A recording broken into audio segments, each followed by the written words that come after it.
You've been quoted as, you said that there's a dark vein of intolerance in your Republican Party. I will repeat that now. There are certain elements within the party which go out of their way to demonize people who don't look like the way they'd like them to look like.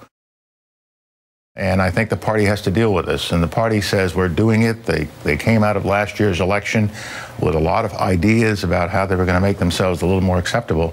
And yet you see things happening. You see members of the party in senior levels making statements about women, making statements about minorities that once again make the party look less tolerant than it should be.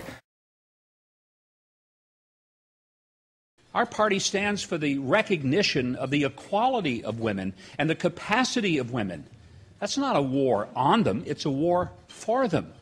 And if the Democrats want to insult the women of America by making them believe that they are helpless without Uncle Sugar coming in and providing for them a prescription each month for birth control because they cannot control their libido or their reproductive system without the help of the government, then so be it. Let us take that discussion all across America, because women are far more than the Democrats have played them to be.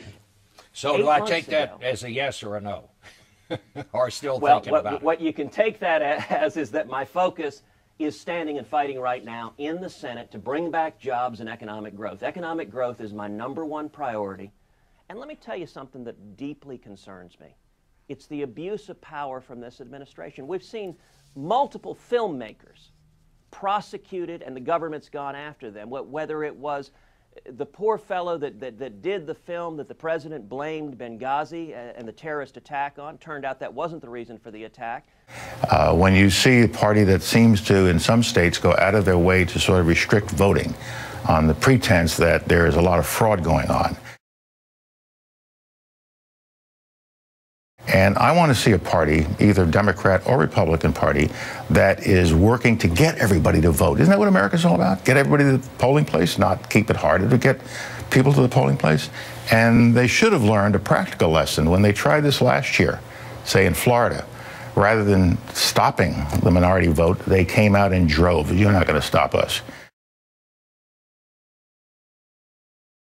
And the lesson should have been learned there, that if you try to tell people they can't vote, you'll get more and more people voting and longer lines, and they'll wait to vote. That's what America is all about. You endorsed Barack Obama on Meet the Press. Are you still a Republican, or what do you think you are? I was a Republican for the 8 presidential elections before Mr. Obama, where I voted for a Republican president. But when I was in the phase of deciding what I should do in 2008, I was disturbed by the direction in which the party was moving. And I made it clear at the time. And I thought Mr. Obama was the best choice for the economic reforms that we needed and for other things that we needed. And so people say, well, does that make you a Democrat? No, I'm still a Republican. And I think the Republican Party needs me more than the Democratic Party needs me.